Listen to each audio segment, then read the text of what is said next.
Screenless. The TV drama is imagined.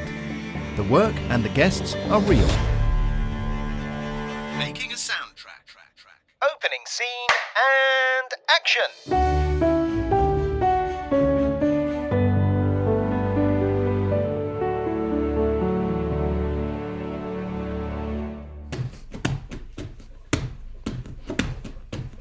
All the girls on the block are knocking on my door. Wanna know what I'm making, the boys want more. Dan? Yeah? What are you doing? I'm singing a Little Mix song, because we've got Little Mix on as a guest. Well, you said this week was all about Little Mix. Not exactly. Sorry. I know they're your favourite band and everything, but They are. we don't have Little Mix on as guests. What? I'm sorry. No, we're doing... Oh, but I've got dressed up and everything. We're doing a Little Mix this week. I had my hair done. An extra polish. Yeah, double coats of Brasso this morning. We don't have Little Mix coming on, unfortunately. Maybe sometime in the future, that'd be nice. If they ever score a TV drama. They don't know we exist. No, of course they don't. But I would like to see the TV drama that's scored by Little Mix. That would be amazing. But we are going to do a Little Mix, or rather you're going to do a Little Mix of one of our tracks to illustrate a mix.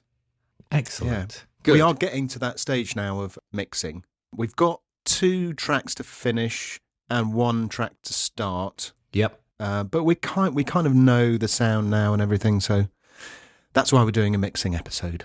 Yes. And finally, as they say in the news, we are getting together to celebrate the end of Making a Soundtrack Series 1. Boo. Ooh, did I just say Series 1? Yes, you did. Did that suggest that we might do more? I think it might do, yes. Okay. Well, maybe we should, in the traditional sense, go and have lunch and yes. talk about it. Yep. Yeah, okay. So, next Saturday, the 25th of January, from 6 p.m, you will find us in the Royal Festival Hall bar, which is on level 2, so the first floor, I suppose. Yeah. In the South Bank Centre. Yeah. So, just near Waterloo there. Come along. Bring anyone you like. We'll just be there having a natter and having a drink to celebrate. Yeah. So come, say hi, have a drink. Would be lovely to see you. Well, without further ado, shall we... Cue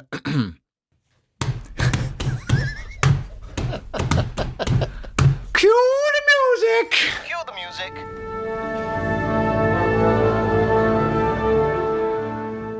We are going to split Cue the Music this week into 2. One is for track 2, which we've moved along a little bit, and one for the other part for track 9, which we need to just figure out where we're going with it.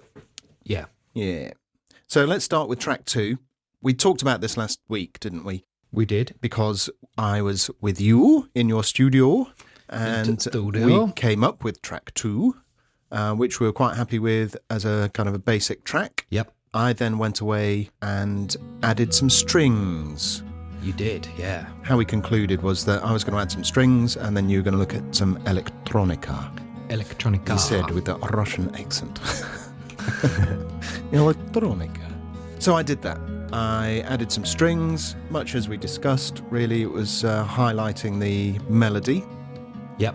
And really, I added some staccato solo strings underneath to match your guitar part. Yeah. And apart from the opening where we had the water bowls, I wanted to add cello melody, which was kind of swimming in long reverb and, to make it match that kind of watery, setting the scene for that watery feel. And that was it, really. I didn't want to overcomplicate it. It sounded great. I think it sounded great. It was exactly what it needed. Great. From the strings point of view, and it helped sort of bring it back into line with all the other tracks, I think. Yeah.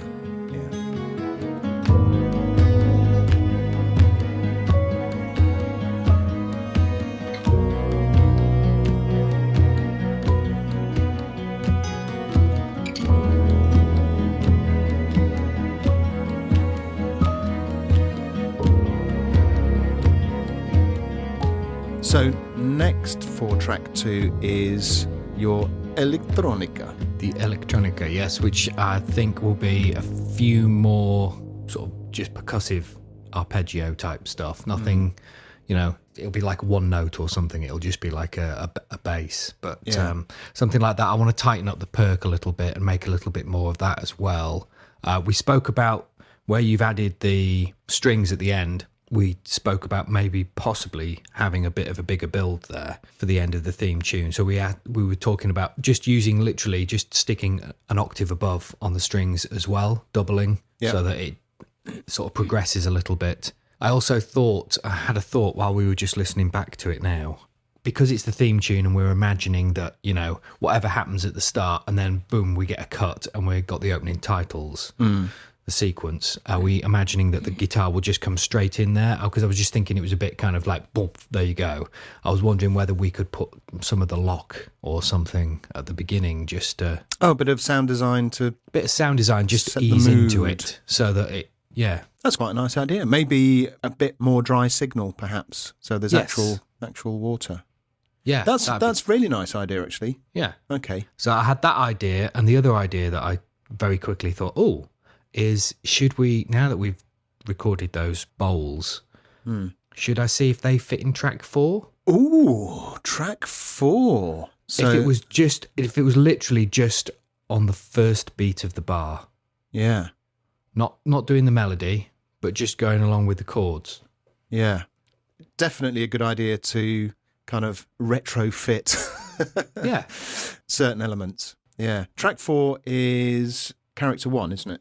Yeah, character theme 1, which is the same 2 chords that start that, are also the basis of the theme tune, as we mentioned last week. So I wondered whether maybe we could, as you say, retrofit a little bit of that in there. Yeah. I mean, one part of me thinks water bowls, water, that's more to do with location. And another part of me thinks, yes, absolutely, that would fit in nicely. I guess it's a suck it and see thing. Yeah. I'll try it. Yeah, absolutely.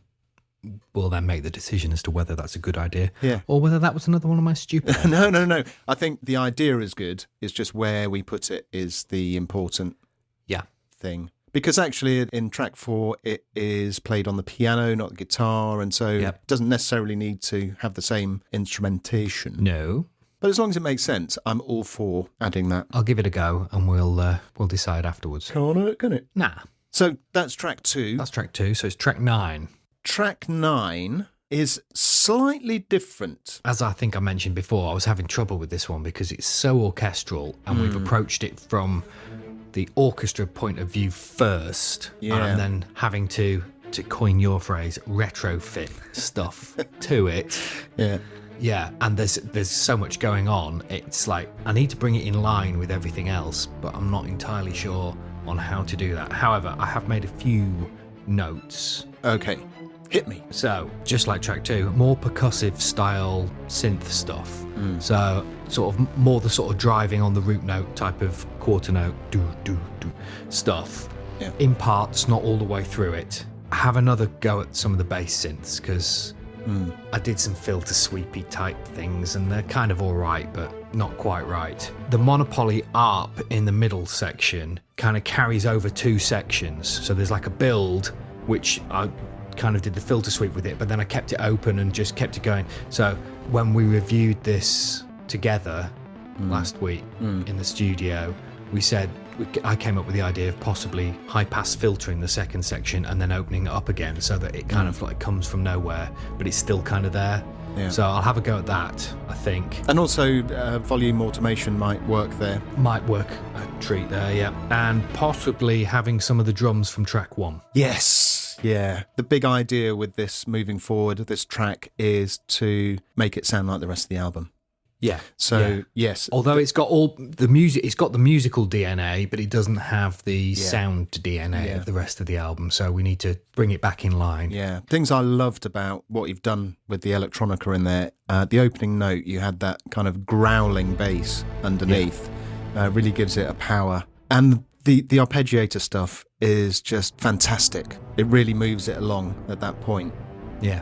So I'm sure with the what you're talking about, filters, just so that it's not, it's there. It's a kind of a feature, but you don't want it to be too much of a feature. Yeah. And at the minute, it's kind of like shouting, "Hey, look at me, everyone!" Well, you want it to move with the strings, don't you? Not just absolutely. in spite of. Yeah, I mean, the bass synth I really like from about a minute onwards is really great. I think maybe sometimes you could maybe go an octave up or something. It's a little bit too growly sometimes. No such thing. Yeah, so I think on a very basic level, it's a really good fit, the strings and the synths. Cool. Yeah, they're good. And then next week will be track 10. Ooh. Which we haven't started yet. Well, I kind of had a dabble with at one point, but it is literally, I think it's just like 2 or 3 chords, and that's kind of all I've got, which I haven't listened to since actually, I think I sent you a message. Oh, I've got an idea for but that was like track 10. And after we did track 6 or 7. Yeah, it was like 1986 or something. It just seems like so long ago. Well, you just don't know, do you? And I think it's really important as composers, if you have an idea, just get it down. Yeah. You can come back to it, and if you have enough, you get a little library of ideas. Absolutely. You can develop things. It can be difficult then sometimes, because it's great to do that, but it can then be very difficult sometimes going back to them and going, well, what, exactly what were my intentions here? Yeah. Because sometimes I think you can go back and go, oh, this would be great if I just added, and you can get inspired by it. But sometimes you can go back and go, But also the danger there is that you are developing something that you did before track 7, 8, 9. Yeah. So the musical ideas in there are kind of discarded if you're running with that. Yeah. But it might be that it actually fits, and you can develop and put things on top. Yeah. And I won't know until I listen to it. Well, do you have no idea what it sounds like? I honestly have got no clue whatsoever. I remember it being exciting. Some long, slow chords. Well, I think that's good. I think Resolution, we've had a couple of big build-ups. We've had big euphoric moments. We've had the massive action in track 9. Yeah. So I think actually that would fit better to have long, slow chords. Yeah, well, I think that was kind of the idea at the time, was that once we got all the big stuff out of the way, it was time to reflect. Yes, reflectio. I don't know why I'm doing all these accents today. No, I don't know why you're doing it either. I'll cut it out. It's all right. Yeah. I'll cut it out. Then you get me started in a minute. Okay. So that's all for Cue the Music this week. Yep. Next week is track 10, and we'll have all about that next week. Okie dokie. Right. Time to go behind the scenes for a bit of a little mix. A little mix. Oh, yeah, baby.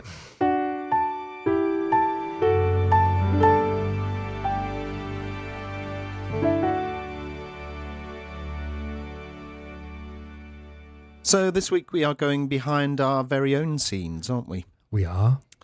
Because this series is based around an album that we are writing ourselves, it would make sense for us to talk about what happens after we've recorded stuff. And so behind the scenes dedicated to mixing seemed like a good idea. Yes. You are doing the mixing because you are a very good mixer.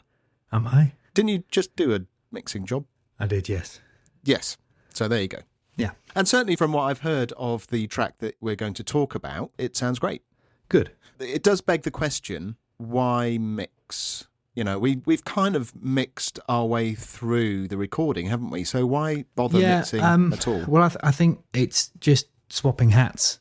So whilst you're creating and you're making something, although specifically with the more sound designy stuff like this track that we've picked to do, it's a necessity that you mix. But I do tend to mix as I go along anyway, because I'm always thinking of the sort of end product. But when it comes to the end of the writing stage, especially on some stuff that's really quick turnaround, it's good to then go back and just fine tune a few things. The amount of times I've found that there's a note missing that I didn't notice on the piano, or there's one that's ever so slightly out of time. Didn't notice it while I was writing. Everything sounded great, but as soon as you start to go back and look at it a bit further in depth. So I think part of it's quality control, and obviously the other part of it is just making it sound as good as it can possibly be. Yes, very much so. So you're saying if you set aside that time for mixing and put that into your workflow, it's a good chance to really scrutinise what you've done Yeah. in a, step back and listen kind of way. Yeah, if you've got the time, sometimes on projects you don't have the time. But then, as long as the budget allows, Yes, that's when you get someone else to do it for you. So what's the difference then between mixing and mastering? Well, mixing, you're obviously focusing on just one track. The track that you're working on, you're making that as best as it could possibly be, making it sound as wonderful as it can. And with mastering, what you're actually doing is you're taking a whole collection of tracks, and it's about making them sit together and making sure that they're all working and they're not, it's not jumping from one track to another if they're going to appear on a TV show or on an album or whatever, and one of them suddenly sticks out because it just sounds so different from the others.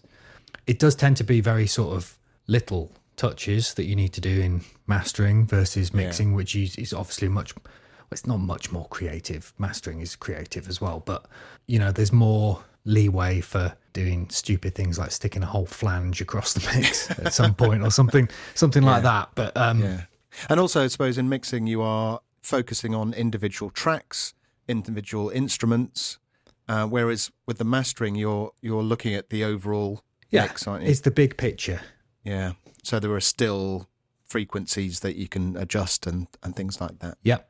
Okay, so what are the key things, do you think, to look out for when you're mixing? You don't want anything poking out too much unless it's specifically in type, specifically designed to do that. So I think one of the best things to do is actually to listen at a very low volume. Okay. So if you listen to your tracks through at a really low volume, if there's anything really loud, it will sound still quite loud and it will poke out above everything else. You'd be surprised how many times I've mixed something and then gone, oh, do you know what? I'll just turn the fader down and have a listen. And then something has been really sticking out and I've gone, well, that doesn't sound like it, and turn the fader up. Oh, I suppose it is a little bit, but then it's not until I get down, it might be 4 or 5 dBs that I need to turn something down by. And especially for television, where the soundtrack will be sitting under it will, quite a lot of the time. Absolutely. Yeah. Okay, so I want to talk about various things to do with mixing, if you don't mind. Okay. So let's talk about EQ. Okay, yep. What's the function of EQ in mixing, and why would you use it? It's for either boosting or cutting specific frequencies. And you can do large or small cuts or boosts. So if something's too shiny or too dull. Exactly. For example, with this track, there was a couple of things that I thought were a little bit dull. The piano was one of them. It was that soft felt piano, the Spitfire thing. So it's lovely, but it wasn't quite, it was sort of muddying up the mid-range of the track. So I actually ended up scooping a little bit out, cutting off a lot of the low end, because there's a load of synths in there that are very sort of low, and then giving it a bit of a boost in the mids. So that kind of thing, really, for EQ. What about compression then? Compression is something that is used a lot in mixes. Yep. What is it? Why use it in a mix? Well, it's a way of limiting the audio level. So you put in the audio signal and you tell it at what ratio and at what threshold to start turning the audio signal down for you. So that's what a compressor does. In musical terms, it tends to be used as a kind of mild leveler and a kind of glue to hold things together. So on all of the subs for this, there is a mild amount of compression just there for its gluiness. Nice one. And what about reverb? Yep. I mean, there are hundreds and hundreds of different types of reverb for a start, aren't there? Yeah. I am favouring plate reverb at the moment. Okay. Lots of plate reverb on this album. So, I've used reverb on a few things, but there's a lot of stuff like the strings, for example. The samples that we've been using, they're recorded with a lot of reverb. And they just didn't need any extra stuff. Some of the pianos have got reverb on, and I believe some of the synths. Sometimes I'll use it to just gel something into the background a little bit. Just adding a little bit of reverb to it can just make it sit back in the mix rather than standing forward. Dry signals do tend to really sort of come out at you. Nice one. Okay, let's get down to specifics then. We've chosen track 6 to give an example of the mixing process. Why first did you choose track 6? What was it about track 6? It's got a lot of stuff going on in it. I think it's quite sound designy, so it's an interesting thing to mix in the first place. But there is a lot going on, so it meant that I could actually, really get stuck in. I suppose it also, if there's quite a lot of the instruments that are on the album, then it could act as a template. Exactly that. Every time I do a mixing job, there's always one that takes a lot longer than the others. And that's you find the sound, so to speak. And I suppose it's the same with composing, isn't it? At the start of absolutely. A series or something, you're finding the sound, and it's going to take a bit longer. The other thing is all the groundwork you have to do. So there's the organising of things. Ah, yes. How do you get organised for your mix? Well, I'm a big fan of colour. So if you see any of the pictures, you'll notice most things are colour-coded. Just helps me navigate round very quickly. I like to group stuff together as well. I've always submixed stuff. Even when I was in bands, everything got submixed. And I'd then have the buses and just use those returns to mix rather than having... So if you've got 10 microphones on a drum kit, you get it right and send that to a bus, and then you've just got one fader to turn the drum kit up and down with, rather than having to fight with 10. So that's possibly the best explanation of bussing that I've heard. It's just making it easy. It's just making life easy for yourself. That's all it is. Really. The other thing I do, because of working in TV and stuff, you tend to have to deliver stems. So bussing is exceptionally good for that as well. Because what's a stem, by the way? Stems it stands for stereo masters, which is in itself a slightly confusing name. It tends to be the groups. So, for example, in this one, I've got piano effects, strings, percussion, synthesizers, and special effects.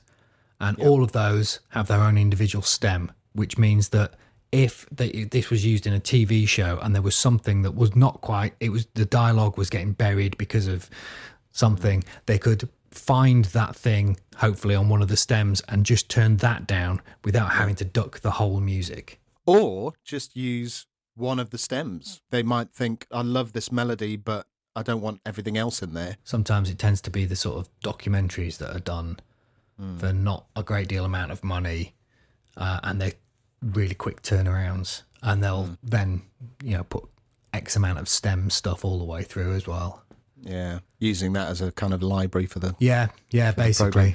So you've arranged your subgroups. Yep. By the way, you mentioned earlier there was a picture of the mix. If you go to the social media and look us up, Making a Soundtrack, you will see all the photos that we're talking about of Dan's mixing window and the Pro Tools window and the various effects that he's using. They're all there, so you can go and have a look. So, you've arranged the instruments into subgroups. Yep. What effects then have you bussed into these subgroups? So, the pianos already had reverbs on them. There was quite a few creative reverbs on the piano effects, amongst other things. So, they got nothing. The synths, again, had a little bit of reverb already, so they got nothing. The strings, I just added a little bit of air to, with a bit of EQ. A little bit of air. Yeah, so it's real high end.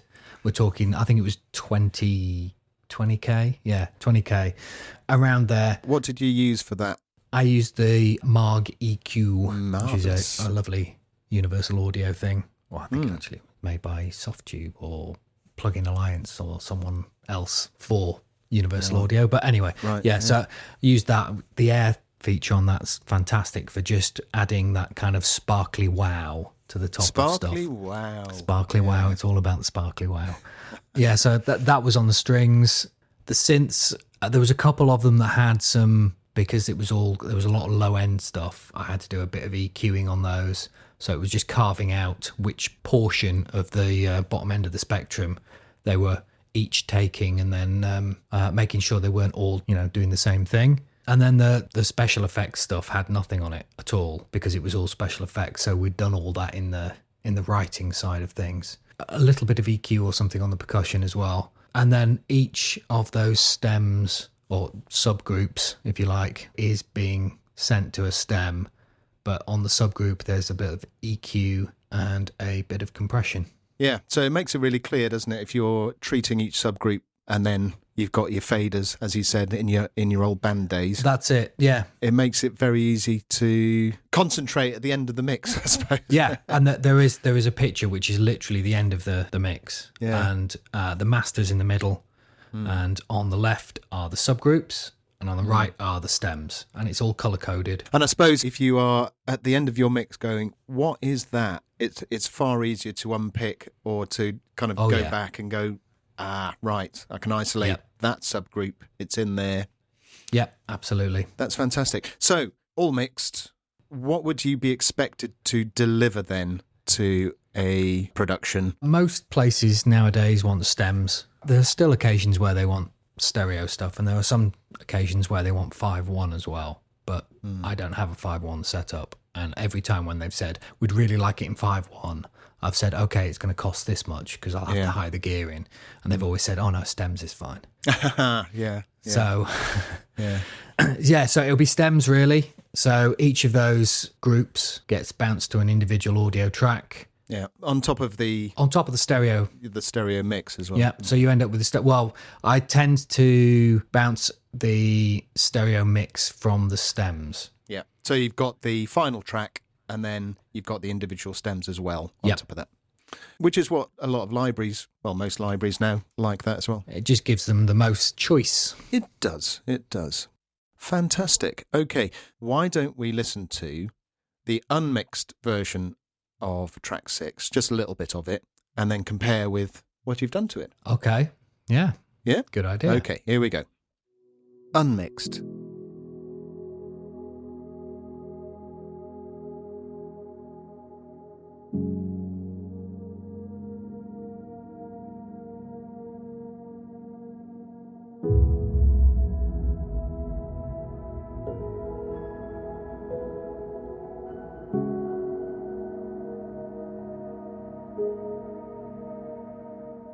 Mixed.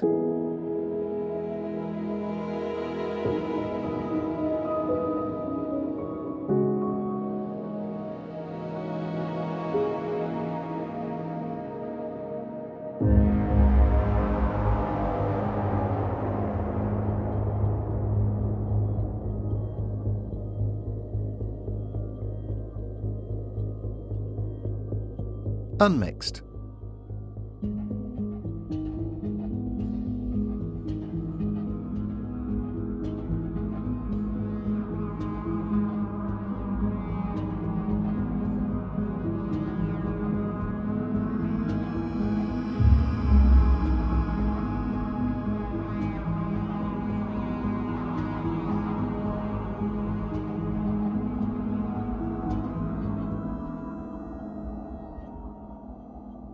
Mixed.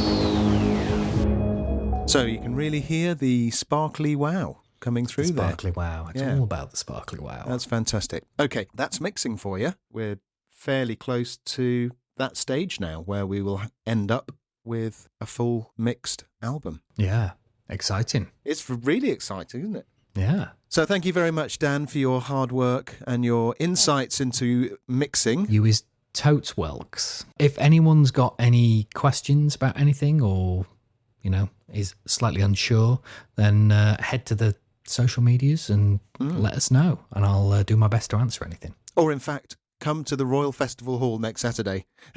Yes, and talk to me in person. I'll answer specific questions for you. Yes. Okay, is it time for some notes? I believe it is. Okay.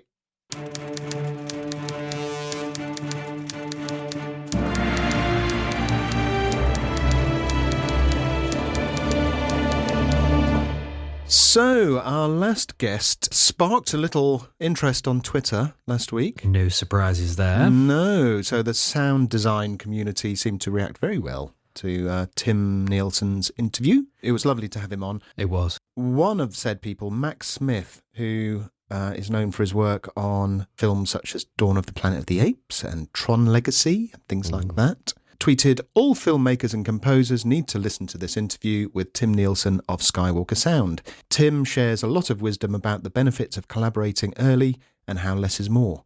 Very, very true, Mac. And thank you ever so much for retweeting that and shedding a little light on our little podcast. That's really kind of you. Thanks. It is. And also, yeah, Tim was absolutely bang on with the whole collaboration and... He was. Yeah, less is more. Yeah. Less is more. Very generous with his advice, I thought. Yes, he was indeed, yeah.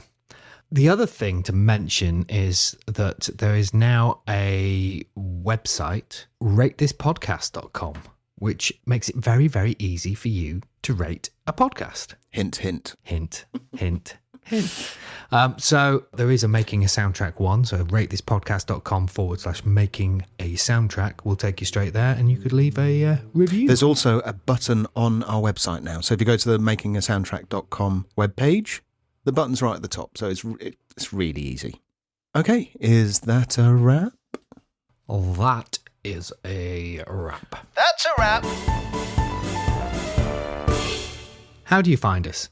Makingasoundtrack.com will tell you all you need to know. Links to the podcast, social media links, and there's information about us too. If you're enjoying the podcast, it would make our day if you could give us a positive rating or review, as we've mentioned in the notes section.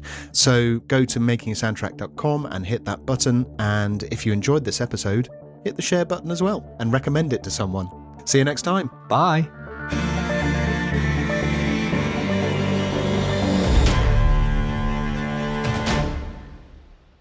All the girls on the block are knocking on my door.